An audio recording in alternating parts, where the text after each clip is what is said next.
कल मकर संक्रांति का पर्व रहेगा। 2 दिवस तक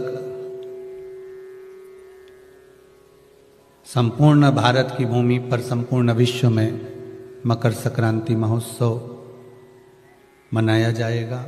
अपने अपने घरों में रहकर लोग इस पावन उत्सव को खिचड़ी, लड्डू, तिल का, गुड़ और कुछ दान, और उसमें भी सबसे मूल दान है भगवान की भक्ति का दान, अर्थात भगवान के भजन का दान, स्मरण का दान। आप दान करो, मना नहीं है, परंतु ये प्लास्टिक की चाय की चलनी और आटा छानने की चलनी और प्लास्टिक के बर्तन और ये सब चीजें दान करना करो, आपका मन हो तो, हमारे की तरफ से कोई मना नहीं हो, पर सबसे बड़ा दान है भगवान के भक्ति का, भजन का दान, भगवान का भजन का दान। राम नाम, कृष्ण नाम, शिव नाम। प्रयास करिए मकर राशि के अंतर्गत जब सूर्य प्रवेश करे और आप जब मकर का स्नान करें और मकर संक्रांति पर्व का जब आप स्नान करें तो भगवान की अविरल भक्ति आपके भीतर समाहित हो। भगवान की अविरल भक्ति आपको प्राप्त हो और इस पवित्र भक्ति के बल पर, इस पवित्र भक्ति के बल पर हम भगवान की सुंदर आनंदमय स्वरूप को धारण कर सके। जितने आस्था पर सुन रहे हो, मोबाइल पर सुन रहे हो, बड़े सावधानी से सुनना। जब दुनिया के लोग आपकी तारीफ करें, समझ लेना भगवान आपसे बहुत दूर है, भगवान की कृपा नहीं आप पर। पर जब तुम्हारी दुनिया बुराई करे, बदनामी करे, अपशब्द पर अपशब्द कहे, तब जान लेना कि मेरा भोलेनाथ, मेरा परमात्मा तुम्हारे साथ में है। क्यों? क्योंकि अच्छे समय में जब तुम विधायक की कुर्सी पर होते हो, सांसद की कुर्सी पर होते हो, जब तुम कोई अच्छे पद पर विराजमान होते हो, तुम अच्छी कुर्सी पर बैठे रहते हो, तुम्हारे पास में अध्यक्ष, उपाध्यक्ष या बड़े से बड़ा मिनिस्टर आदि का पद रहता है, तो जो तुम्हारे नहीं होते वो भी तुम्हारे हो जाते हैं। अच्छे समय पर जब दुनिया तारीफ कर रही हो, जब तो दुनिया तुम्हारी हो जाती है, पर जब तुम कुर्सी से नीचे उतर जाते हो, कोई तुमको नहीं पूछता, जगह जगह तुम्हें लोग थू थू करते हैं, अपशब्द कहते हैं, तब तुम्हारे साथ कोई दूसरा नहीं होता, तब मेरा देवाधिदेव महादेव होता है। वो गिरने नहीं देता, वो कहता कोई बात नहीं। यही तो हमें दिखाना था, अपने और पराये का भेद क्या होता है, अपने और पराये का भेद क्या होता है। दुख की घड़ी में परमात्मा हर पल, हर घड़ी, हर क्षण तुम्हारे साथ है।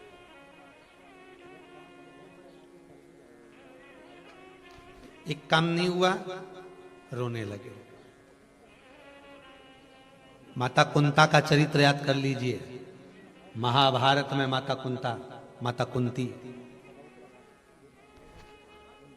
भगवान कृष्ण जा रहे हैं और कुंता माता ने कह दिया कन्हैया रुक जा।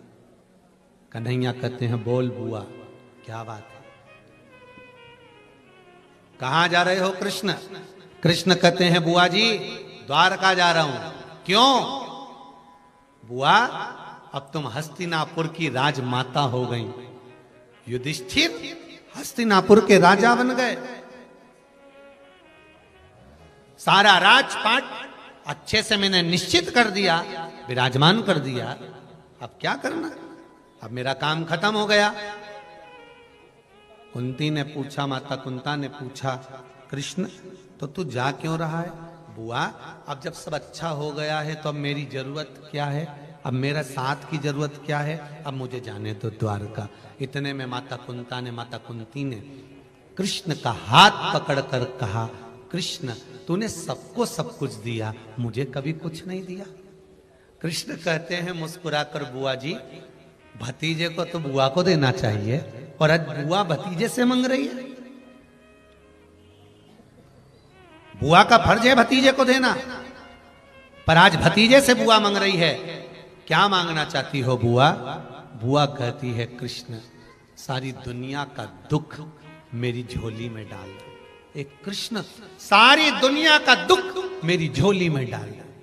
कृष्ण रथ से नीचे उतरे और उतरकर बुआ के चरणों के पास बैठकर बोले, बुआ तू ये दुख क्यों मांग रही है? बुआ कहती है, सुख में तू अगर द्वारका चले जाता है तो वो दुख भला, जिस दुख में तू मेरे साथ तो खड़ा है, मुझे वो दुख ही अच्छा लगेगा। तू साथ तो रहे बस में।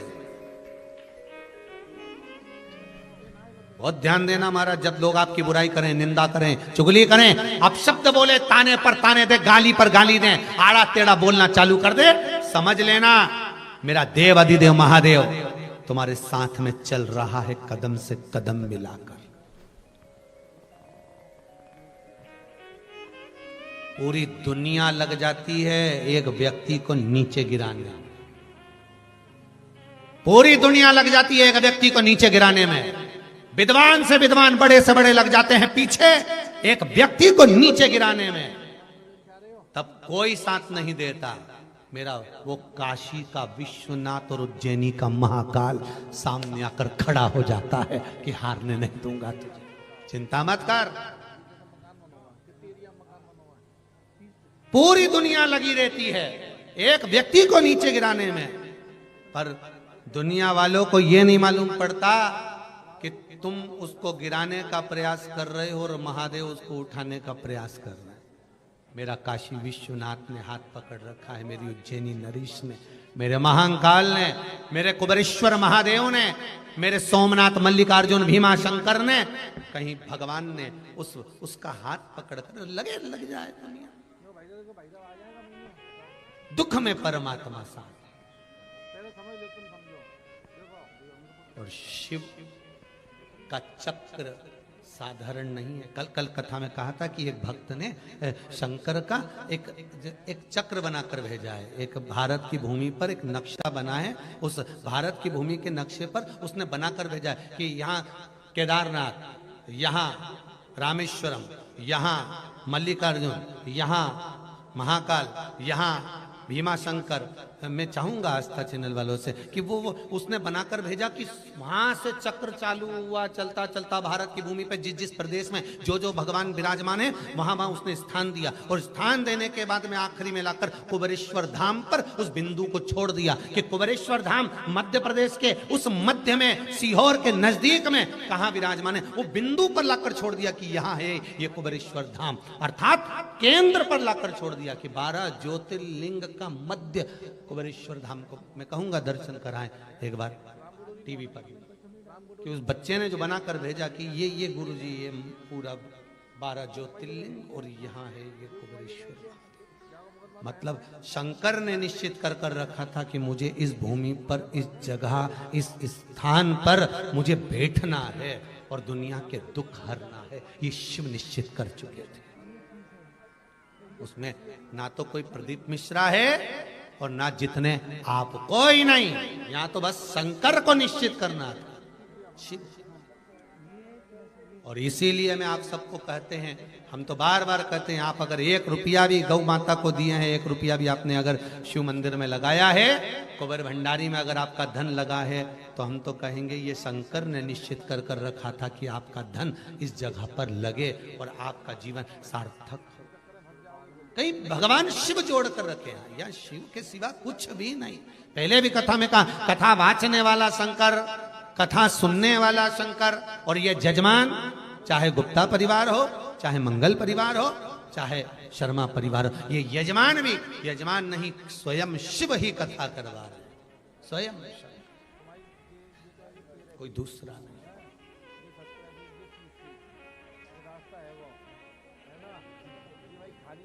दो जजमान थे, तीसरा हुआ। भगवान शंकर को 3 चीज बड़ी पसंद है, इसलिए यजमान भी 3 कर दिए उसने। थे 2 ही, पर बाद में तीसरे शर्मा परिवार को भी कर दिया ऑस्ट्रेलिया से। उदयन जी शर्मा परिवार, उसको भी जोड़ दिया। थे यही 2, गुप्ता जी और मंगल परिवार, फिर शर्मा। तो क्यों? शिव को प्रिय है, शिव की प्रिय।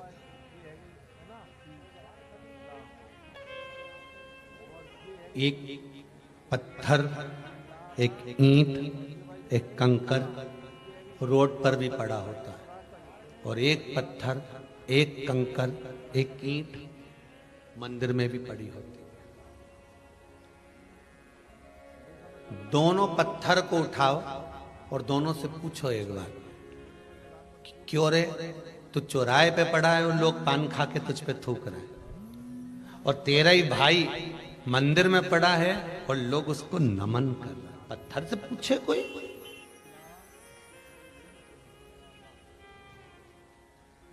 पत्थर वो भी है जो चौराहे पर पड़ा हुआ है, पत्थर वो भी है जो रोड पर पड़ा हुआ है, पत्थर वो भी है जो मार्ग में पड़ा हुआ है। और एक पत्थर महाकाल की भूमि का, एक पत्थर काशी विश्वनाथ की भूमि का, एक पत्थर गंगा के घाट का, एक पत्थर नर्मदा जी के तट का, एक पत्थर कहीं कुबेरेश्वर भंडारी का। पत्थर वो भी है, पत्थर वो भी है, पत्थर ये भी है। दोनों पत्थर को उठाकर कोई पूछे इन पत्थरों से कि क्यों रे, एक तो तेरे पर लोग लात रख रहे हैं, थूक रहे हैं, गंदगी कर रहे हैं, और एक पत्थर पुजारा, कारण क्या है?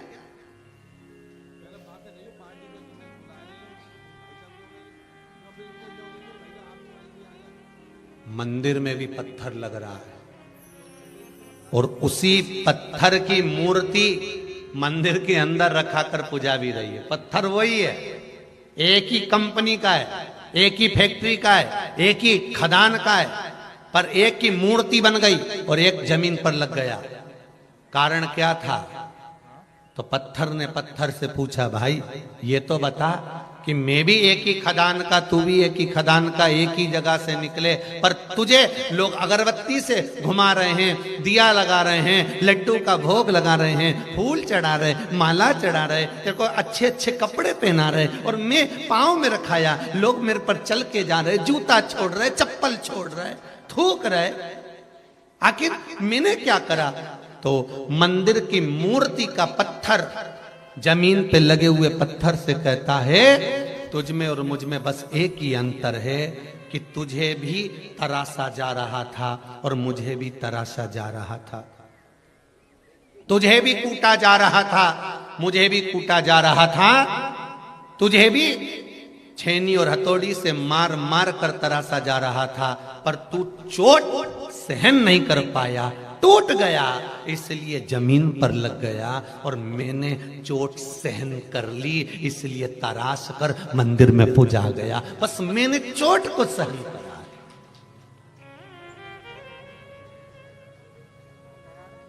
मैंने लोगों की गालियों को सहन करा, मैंने लोगों के अपशब्दों को सहन करा, मैंने लोगों के तानों को सहन करा। अरे भाई, लोहे की राड है, लोहे का खंबा है, लोहे का सरिया है, पर वो सरिये की कीमत मात्र 100 रुपया है, पर उस सरिये को जब काटा गया, काटने के बाद जब छीला गया और उसको तपा तपा कर जब कीला तैयार करा गया, तब कीमत बढ़ी है। कोई ऐसी कीमत बढ़ गई?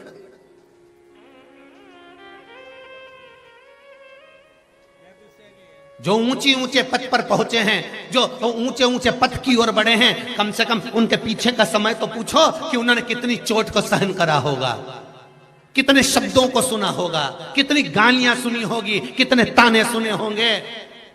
तब जाकर कोई ऊंचे पद औहदे पर पहुंचता है, तब जाकर कोई ऊंचे पदवे पर पहुंचता है।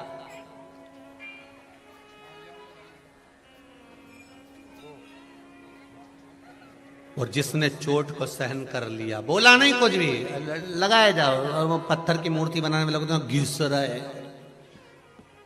पत्थर को हथौड़ियों से, वो बोला ही नहीं, वो पत्थर के मैं टूटूंगा ही नहीं, तू मारे जा, मैं नहीं टूटूंगा चाहे कुछ भी हो जाए। और कहे दुनिया के लोग आड़ा टेढ़ा बोलेंगे, शब्द पर शब्द कहेंगे, ताने पर ताने देंगे, आड़ा टेढ़ा बोलेंगे, तुम टूटो काहे को? कौन ने कहा कि तुम टूटो?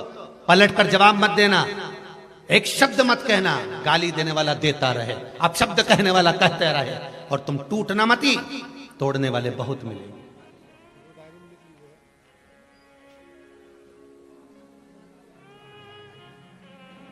तोड़ने वाले ढेर मिलेंगे आपको, ढेर। कोई कहेगा वो तो ऐसा है, वो कोई कहेगा आप ऐसे हो, कोई कहेगा वो ऐसा है। कहने वाले क्या, मुख तो किसी का पकड़ नहीं सकते, बोलने वाला बोलेगा, पर क्या किसको रोइए, चादर तान के सोइए। आग लगे बस्ती में अपन रहो मस्त ले, टूटना मती। कीमत बढ़ाना है आपकी तो आप पलट कर जवाब मत दो, कीमत बढ़ जाएगी। टूटना नहीं है, हमको अपनी कीमत बढ़ाना है तो अग्नि में तपना पड़ेगा।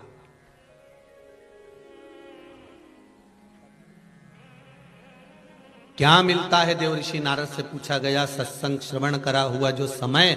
ये दुनिया के लोग, कई लोग आपसे कहेंगे क्या रखा है कथा में, 3-3 घंटे तक बैठे रहते हो, टीवी के सामने पड़े रहते हो। अरे टीवी के सामने बैठे बैठे कथा सुनते रहते हो, बस वो सियोर वाला महाराज मिल गए और तुम मिल गए, बस मोबाइल पकड़ लिया मोबाइल और दिन भर यूट्यूब पर, फेसबुक पर बस बस बस वो सियोर वाला महाराज कथा सुनते रहो, और बचा कुचा था तो टीवी पे आस्था पे सुनते रहो। क्या क्या रखा है कथा में? क्यों अपना समय बर्बाद कर रहे हो कथा में जाकर? क्यों समय बर्बाद करते हो कथा सुनकर? तो उनको कह देना ये समय बर्बाद नहीं करा है, ये समय को हमने मूल्यवान बनाने का प्रयास करा है। हाँ, अब उससे पूछो कि तू बोल रहा है कि कथा मत सुनो तो हम क्या करें, वो भी बता दे, वो भी तो बताओ करना क्या है। तो क्या घर में काम करो तो कराना, रोटी बनाई, पानी भरा, मटका मांजा और भांडा मांजा, झाड़ू लगाई, ये सब तो करा। तो क्यों और भी काम पड़ा है? ठंड पड़ रही है, सिलाई लेके बैठ जाओ, ऊन का स्वेटर बना। और बोल क्या करे? तो क्या स्वेटर तो घना पड़ा है मेरा बनाया हुआ, मैंने खूब बना लिया। और बोल क्या करना? तू बता दे जो करूं मैं, बोल।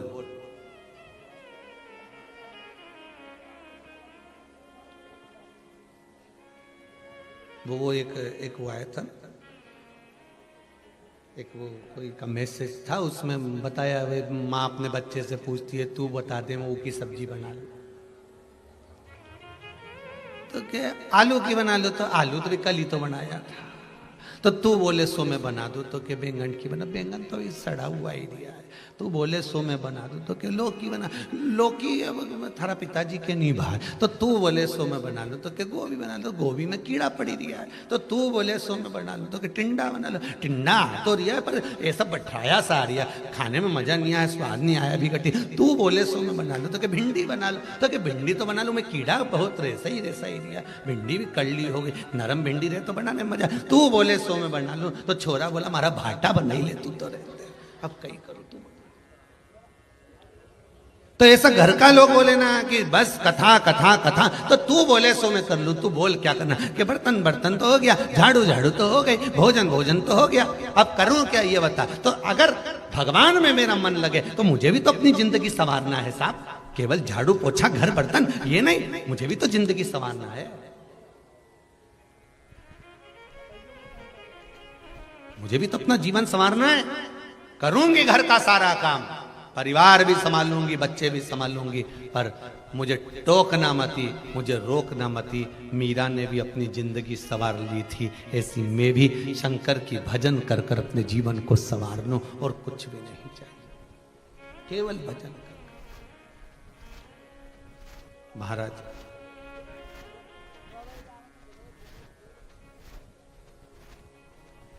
मैं केवल भजन कर और बहुत है, उस भक्ति को पाना बहुत है। भगवान शिव की कथा कह रही है, आप स्वयं अपने आप को तराश सकते हो, कर्म करो, फल भगवान पर छोड़ते जाओ। अरे तेरा ही दिया मैंने खाया पिया है, तेरा शुक्रिया है, तेरा शुक्रिया। भगवान पर छोड़ दो, संपूर्ण जितना भाव है आप छोड़ते चले। एक पत्र सुंदर भाव लिखा, देखिए, बड़े अच्छी राइटिंग में लिखा हो, नीला पीला लाल हरा गुलाबी सब पे। मोनिका राठौर, अन्नपूर्णा राठौर, बड़नागर से हैं। इन्होंने लिखा है, गुरुदेव पिताजी का स्वास्थ्य एकदम खराब हो गया, हॉस्पिटल जहां हम रहते हैं उस गांव से 18 किलोमीटर दूर था। शरीर ने काम करना बंद कर दिया, नीचे पड़ गए, बहुत बुरी हालत हो गई। अब 18 किलोमीटर तक लेकर जाना है पिताजी को और शरीर कुछ भी नहीं है ना के बराबर। गुरुदेव, तब मेरे पूरे परिवार ने गाड़ी में जब तक उसको लेकर गए, पिताजी को लेकर गए, तब तक एक ही मंत्र का जाप करा, श्री शिवाय नमस्तुभ्यम। ये मंत्र में लिखा है, इस पत्र में लिखा है। गुरुदेव, हम क्या वर्णन करें इस मंत्र का, हम क्या वर्णन करें इस मंत्र का गुरुदेव। इस मंत्र का प्रताप क्या होता है, कोई मुझसे आकर पूछे, इस पत्र में लिख रही है। कहे गुरुदेव, हॉस्पिटल में सामने जब पिताजी उतरे तो ऐसी बेहोशी की हालत में पटक कर लेकर गए थे, और जैसे वहां हॉस्पिटल पर उतरे तो पैदल चलकर अंदर गए। डॉक्टर पूछता है, इसमें से मरीज कौन है। इसमें पत्र में लिखा है कि मरीज है कौन, ये तो बताओ। बाबा की कृपा किसको कहते हैं, शिव भक्ति किसको कहते हैं। केवल आप अपना कर्म तो करो, और कर्म करने के साथ में भगवान पर छोड़ते चलो। अब सौंप दिया इस जीवन का सब भार तुम्हारे हाथों में।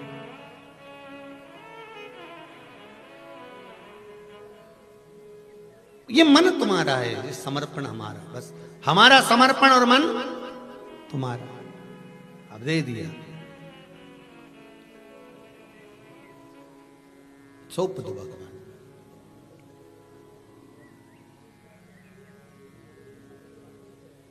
कल कथा में शंकर और पार्वती का विवाह हुआ।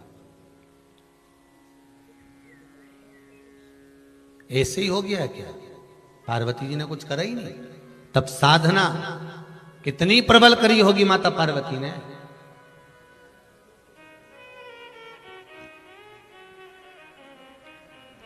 कितनी तप साधना प्रबल करी होगी, जरा विचार करिएगा।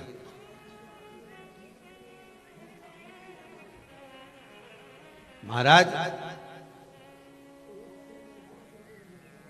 पार्वती जी की बड़ी बहन गंगा, और गंगा ने सुन लिया था देवऋषि नारद के मुख से, अगर शंकर की भक्ति पार्वती करे और वो भक्ति करे तो शंकर इसको पति के रूप में मिले, और गंगा ने भी वो भक्ति चालू कर दी थी।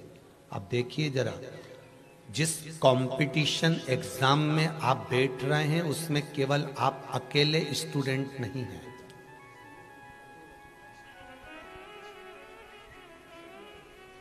केवल आप अकेले नहीं हैं, एक नौकरी है, एक सर्विस, और फॉर्म कितनों ने भरा है, जरा ध्यान लगाइए।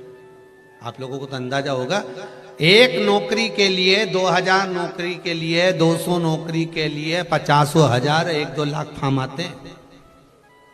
एक नौकरी के लिए हजारों फॉर्म जुटते हैं महाराज जी, एक नौकरी के लिए।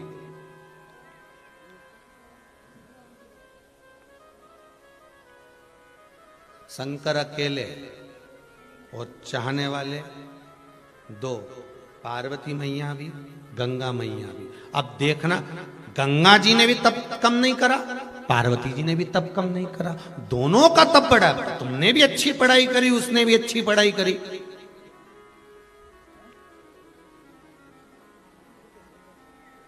तुम भी ना जाने कितनी कोचिंग करे, उसने भी ना जाने कितनी कोचिंग करी। अच्छा, कोचिंग तो एक ही टीचर के पास करी थी, पार्वती जी और गंगा जी ने।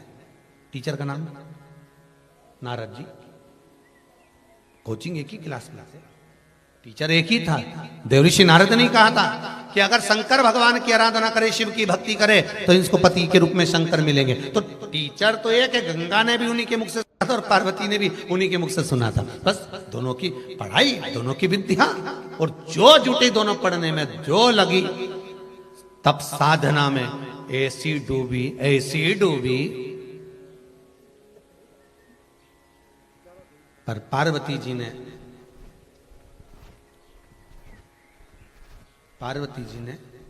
एक छोटा सा भाव प्रकट करा, अपनी सखी से कह दिया, मैंने सुना है कोई संत पर अगर एक लोटा पानी डाल दिया जाए तो संत प्रसन्न होकर वर दे देते। गंगा जी ने सुन लिया और गंगा जी ने सुना और गंगा जी ने वही काम कर दिया। दुर्वासा बाबा पर पानी डाला और दुर्वासा बाबा क्रोध में आकर उन्होंने जल बनने का श्राप दे दिया। गंगा मैया, ये कथा आपको पहले कह चुके हैं, अपने को इस कथा के माध्यम से उस कुंड तक पहुंचना है जिस कुंड के पास गंगा जी का जल जाता है तो कुंड का पानी उछल जाता है। अपने को उस कुंड तक पहुंचना है इस कथा से कि भारत की भूमि पर वो कौन सा कुंड है जिस कुंड के पास में गंगा जी का जल जाता है और कुंड का पानी उछल जाता है।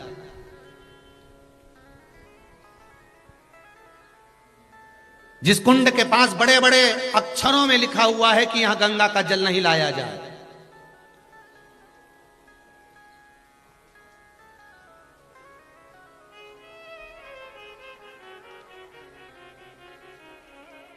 यह गंगा का जल ना लाया जाए। अगर गंगा का जल आएगा तो कुंड का पानी उछल जाएगा। हमें इस कथा के माध्यम से, यहां तक कथा तो अपन ने सुनी कि पानी और गंगा मैया महाराज क्रोध में आ गई। गंगा ने हाथ में जल लिया और जल लेकर गंगा पार्वती पर छोड़ने वाली थी कि तूने मुझे पानी बनने का श्राप दिया है, जल बनने का श्राप दिया, मैं तुझे जल।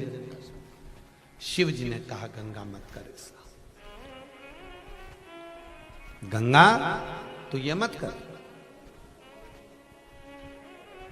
गंगा पार्वती मेरी अर्धांगिनी बनेगी तो पार्वती तुम्हारी अर्धांगिनी बनेगी, मतलब पास ये हो गई और मैं फेल। एक एग्जाम में अगर तुम पास नहीं हुए तो हारना मत की हिम्मत, गंगा जैसा बल रखना। अगर एक एग्जाम में तुम पास नहीं हुए तो गंगा जैसा बल रखना।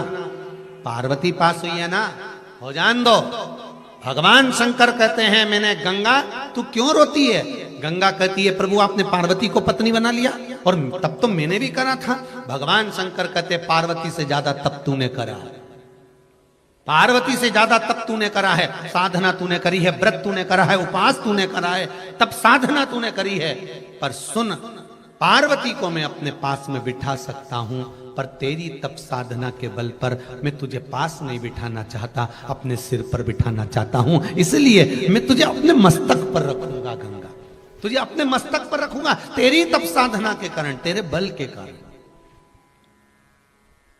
अगर एक एग्जाम में पास नहीं हुए, एक एग्जाम में कोई दूसरा पास हो गया और तुम्हें लगा कि बताओ अब लोगों के मन में भाव उत्पन्न हो जाता है, एग्जाम में वो पास हो गया, उसने पैसा ज्यादा दे दिया होगा, उसने कहीं कुछ कर दिया होगा, ऐसा कर दिया होगा, वैसा कर दिया होगा। हमें नहीं सोचना, हमें तो ये सोचना है कि भगवान ने हमारे को पास क्यों नहीं करा। मतलब भगवान चाहता है कि इससे जोरदार तेरे लिए छाट कर रखा है। पार्वती तो पास में बैठेगी और गंगा तू मस्तक पर बैठेगी। कुछ भगवान अच्छा छाटा है।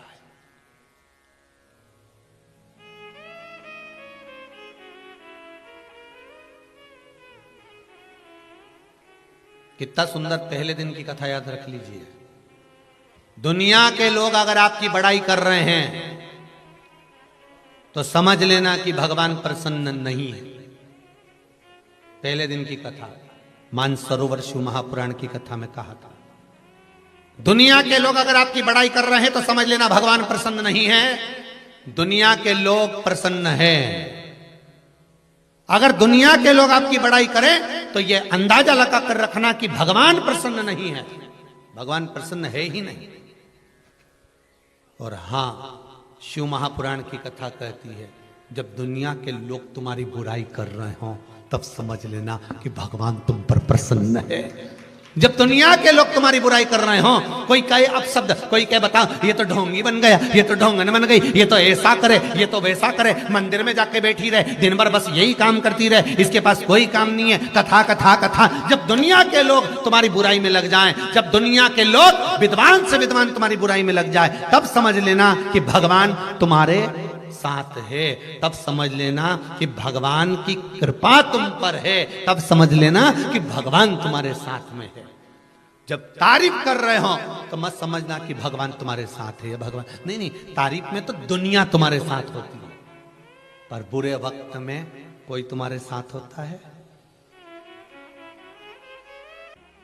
महाराज गंगा मैया रो रही है, आंखों से नीर बह रहा है। शिव जी करे क्यों रो रही हो गंगा, किस लिए?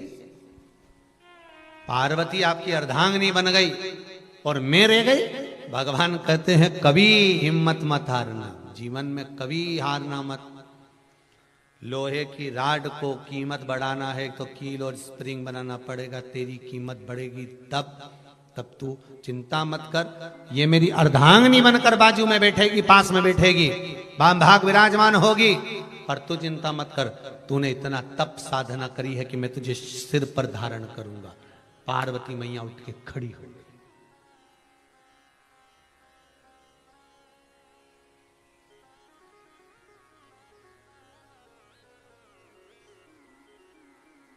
पार्वती मैया उठकर खड़ी, और जैसे ही पार्वती मैया उठकर खड़ी हुई, शिवजी ने पूछा पार्वती हुआ क्या, क्या हुआ तुमको पार्वती? पार्वती जी कहती है महाराज आप गंगा को सिर पर बिठाओगे? शिव कहते हैं उसकी तप साधना आपकी तप साधना से ज्यादा है। अगर कोई अच्छा पद आपको प्राप्त हुआ है, अगर आप मथुरा वृंदावन गोकुल बरसाना काशी उज्जैनी ओमकारेश्वर भीमाशंकर केदारेश्वर, अगर आप पूरे घर के लोग साथ रह रहे हैं, 4 भाई का 5 भाई का परिवार, 6 भाई का परिवार, 8 भाई का परिवार, 10 भाई का परिवार है, और परिवार में से अगर एक व्यक्ति नर्मदा नहाने जा रहा है, एक व्यक्ति गंगा नहाने जा रहा है, एक व्यक्ति अगर कहीं तीर्थ जा रहा है, तो ये उसके पूर्व का पुण्य है, पूर्व का पुण्य है। शिव कथा कर रही है, ओगरदानी त्रिकालदर्शी कैलाशी अविनाशी मेरे भूत भावन भूतेश्वर शिव कह रहे हैं कि कुछ अच्छा सोचा होगा। अगर पार्वती पास हो गई है, पार्वती मेरी अर्धांगिनी बन गई है, तो गंगा के लिए शिव जी ने अच्छा सोचा, और सोचा शंकर ने गंगा को अपने मस्तक पर रखा। गंगा कहती है बाबा शिव से, भोलेनाथ मैं आपके मस्तक पर रहूंगी, पर कुछ चाहती हूं। क्या? मांग ले। अगर किसी के मरने के बाद, प्राण छूटने के बाद उसकी अस्थियों को गंगा के जल में डाला जाएगा, जितने दिन तक गंगा के जल में अस्थियां पड़ी रहेगी, उतने दिन तक वो जीवात्मा बैकुंठ में पड़ी रहेगी। शिवजी ने कहा कहीं का पापी हो तो गंगा के बस बर तो वही है, पापी हो तो भी अगर गंगा के जल में अस्थियां गई है तो उसको मुक्ति मिलना चाहिए।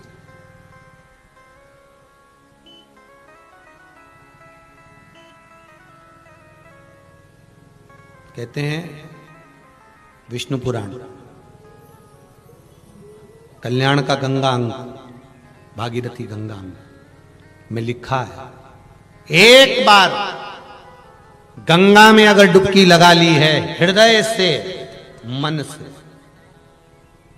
एक बार अगर गंगा में डुबकी लगा ली है मन से हृदय से चित्त से, तो कहते हैं जब तक व्यक्ति के प्राण छूटते हैं तब तक वो गंगा का जल उसके शरीर से लगा ही रहता है, वो अंतिम बिंदु तक लगा रहता है। मरने के बाद घर के लोग लोटा में भर के ले जाएं, खास खास अस्थियों को, कोई पूरी तो अस्थि ले ही नहीं जा सकती, इतनी सारी कौन ले जाए, तो वो अम्मा के दांत, उंगली, एक आध खोपड़िया, ऐसी 4, 6, 8 अस्थियां ढूंढ के झोली में भर के फिर लेके जाए गंगा। उससे अच्छा है पूरी अस्थि ले जाओ, पूरी ये शरीर संपूर्ण जीते जी गंगा का स्नान हो जाए। और आप लोगों को बड़ी साधुवाद था, धन्यवाद।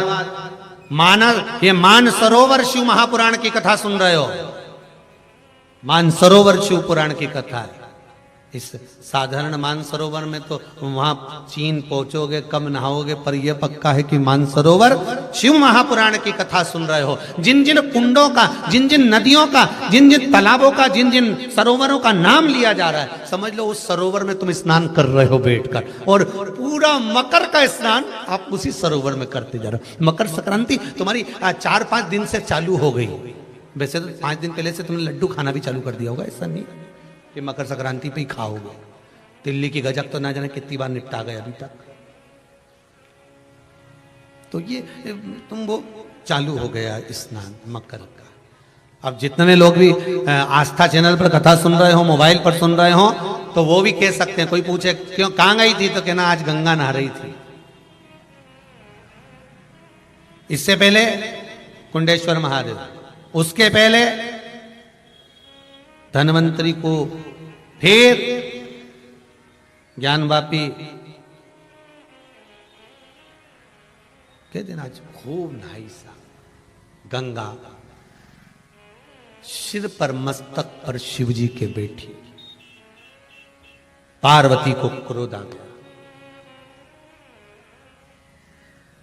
क्रोध आया, और पार्वती मैया क्रोध में आकर आंख से अश्रु गिराती हुई फिर तप में लीन हो, फिर तप साधना करने लगी। अब जैसी तप साधना में ढूंढी, जैसी तप साधना में डूबती हैं, हिमालय बाबा का आगमन हुआ। हिमालय राज जी आए। हिमालय राज ने आकर कहा, बेटी चलो घर चलो, मैं वचन देता हूं आपका विवाह मैं शिवजी से करा दूंगा, चलो मेरे साथ घर। चलिए।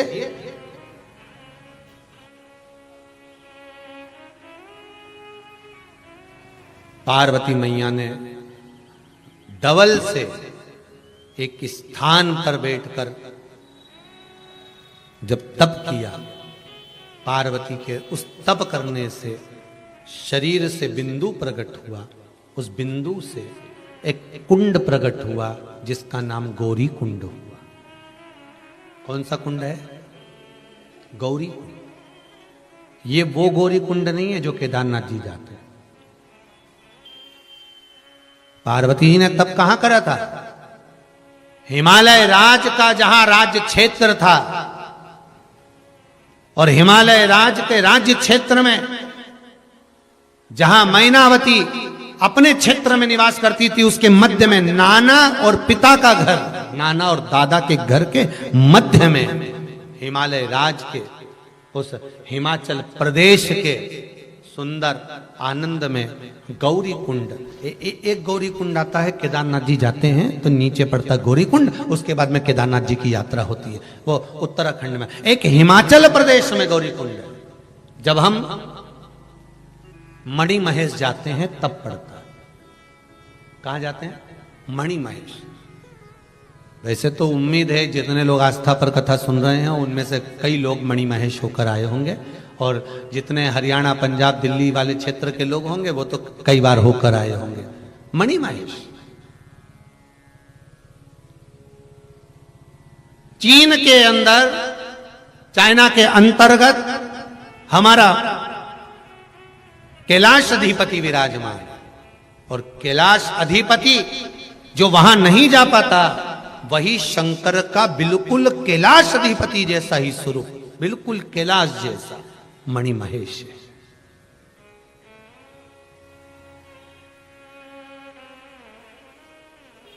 जहां पर भगवान शंकर ने पार्वती जी को और गंगा को समझाया है। देखो, पार्वती मैया और गंगा जी को जहां पर भगवान शिव प्रकट होकर समझा रहे हैं कि मैंने तुम्हें वर दिया कि तुम मेरे बाजू में विराजमान होगी, तुम मेरी अर्धांगिनी बनोगी, और गंगा तुम मेरे मस्तक पर, जहां दोनों को समझाया गया पर एक रुष्ट हो गई, वो पार्वती वापिस तप करने बैठ गई, वो गौरी कुंड है।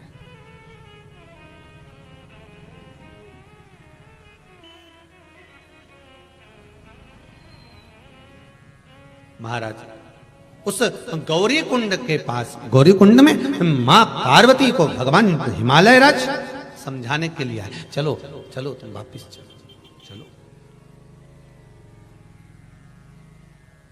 एक गौरी कुंड वहां भी है, केदारनाथ जी के पास, उसका भी महत्व है महाराज जी।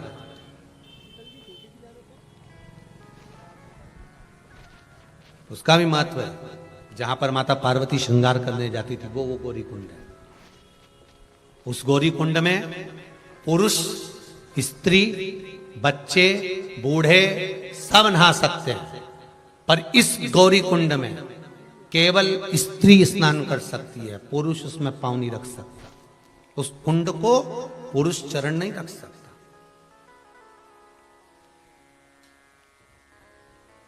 जो मणि महेश के पास में गौरी कुंड है, जहां से मणि महेश मात्र 1 किलोमीटर 6 किलोमीटर की दूरी पर, 1 या 5 किलोमीटर के अंतर्गत मणि महेश रह जाते होंगे वहां से, ज्यादा से ज्यादा।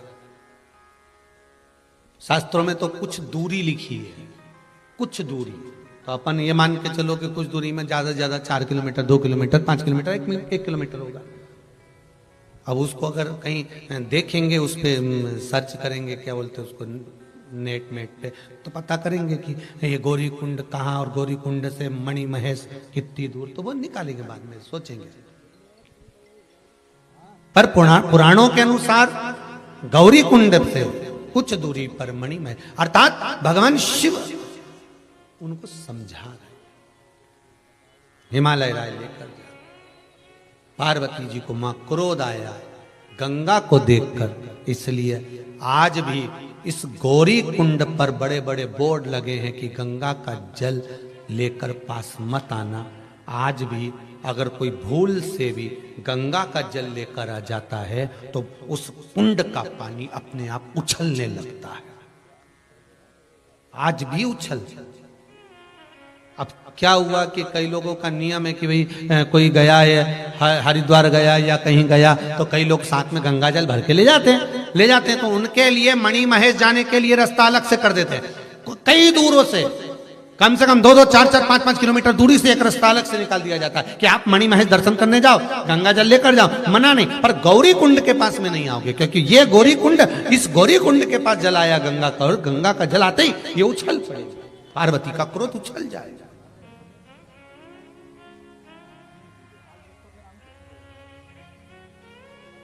इस कुंड में कोई पुरुष पांव नहीं रख सकता।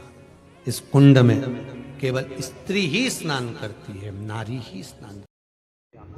आपको मेरी वीडियो पसंद आई हो तो please like, comment and subscribe ज़रूर करें, और कमेंट में हर हर महादेव ज़रूर लिखें। श्री शिवाय नमस्तुभ्यम।